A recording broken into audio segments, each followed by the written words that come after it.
জলমগ্ন এলাকা পরিদর্শনে গিয়ে স্থানীয়দের ক্ষোভের মুখে বিধায়ক। ঘটনাটি বনগাঁ পৌরসভার ঢাকাপাড়া এলাকায়। ওই জায়গায় জলমগ্ন এলাকা পরিদর্শনে গিয়ে স্থানীয়দের ক্ষোভের মুখে পড়লেন বনগাঁ উত্তরের বিজেপি বিধায়ক অশোক কীর্তনিয়া। বিধায়কের পাল্টা দাবি, স্থানীয় কাউন্সিলরের অনুগামীরা তাকে হেনস্থা করেছে। উল্লেখ্য, দিন কয়েক আগে বনগাঁ পৌরসভার 14 নম্বর ওয়ার্ডের সুভাষপল্লী মাঠপাড়া এলাকায় জলমগ্ন অঞ্চল পরিদর্শনে যান বনগাঁ উত্তরের বিজেপি বিধায়ক অশোক কীর্তনিয়া। অভিযোগ, সেই সময় স্থানীয় কাউন্সিলর পাপাই রাহার উপস্থিতিতে তৃণমূল কর্মী সমর্থকেরা তাকে হেনস্থা করে। তাকে ঘিরে বিক্ষোভও দেখানো হয়।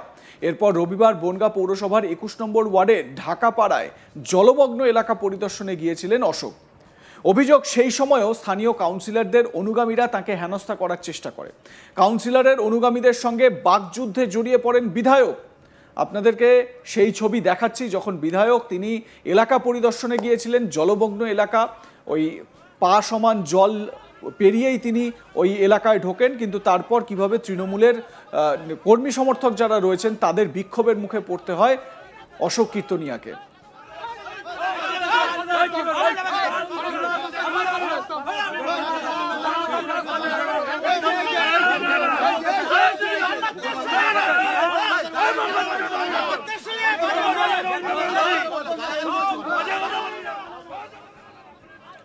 বিজেপি বিধায়ক অশোক কীর্তনিয়া এই বিষয়ে কি বলেছেন, তার কি অভিযোগ, শোনাবো আপনাদের। আমাকে বললে ভুল হবে, বনগাঁ জনগণের আশীর্বাদকে ভয় পেয়েছে, কারণ বনগাঁ জনগণ আশীর্বাদ করে দুহাত করে আমাকে ভোট দিয়ে জয়ী করেছে। সেই আতঙ্কে ভুগছে, কারণ তৃণমূল তো উন্নয়ন বলে কিছু করেনি সারা পশ্চিমবঙ্গ জুড়ে।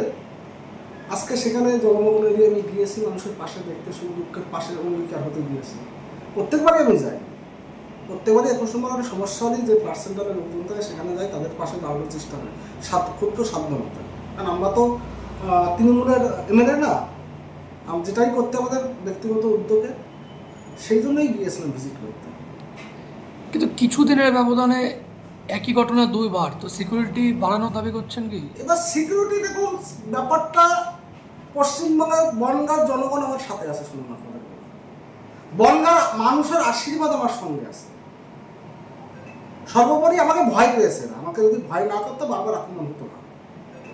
আর আমাকে ভয় দিয়ে দমিয়ে রাখা যাবে না, কারণ হচ্ছে বনগাঁর মানুষের আশীর্বাদ ধন্য আমি বিজেপির এমএলএ। আমি ভয় পাবো, বনগাঁর মানুষ তো ভয় পাবে না, কিন্তু বনগাঁর মানুষ আশীর্বাদ করছে, আমি কেন ভয় পাবো?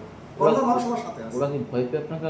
ওরা ভয় পাচ্ছে, কারণ দেখুন, একটা প্রদীপ যখন নেভার সময় হয়, যখন নিভে যায়, প্রদীপটা দপদপ করে জ্বলে। তৃণমূলের অবস্থা সেটা প্রদীপ নেভার সময় হয়েছে, কিন্তু দপদপ করে চলছে। 26-এ তৃণমূলের বিসর্জন হবে, এটা আপনাকে বলেছিলাম। কোনো শক্তি নেই, তৃণমূলকে কোনো শক্তি নেই আটকাতে পারবে। এবং একটা কথা আমি বলে দিয়ে যাচ্ছি, বদলাও হবে, বদলও হবে।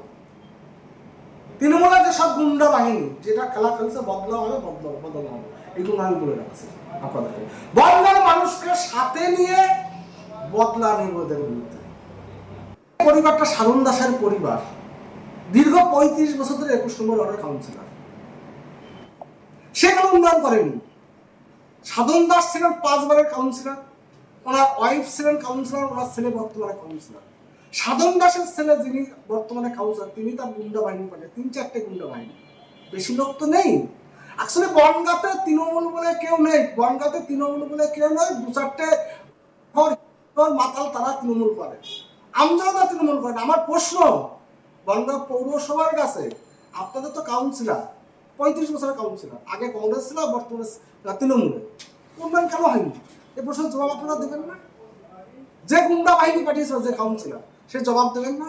কিন্তু বনগাঁর মানুষ যোগ্যতম জবাব আগামী 26-এর নির্বাচনে দেবে, এটা মাথায় রাখবে।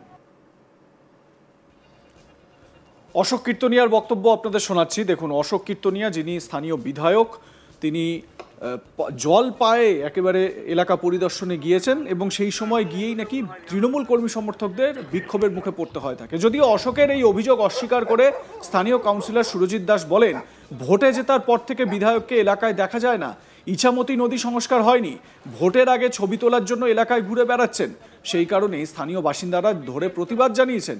সুরজিৎ দাস স্থানীয় কাউন্সিলর, তিনি কি অভিযোগ করছেন শোনাবো।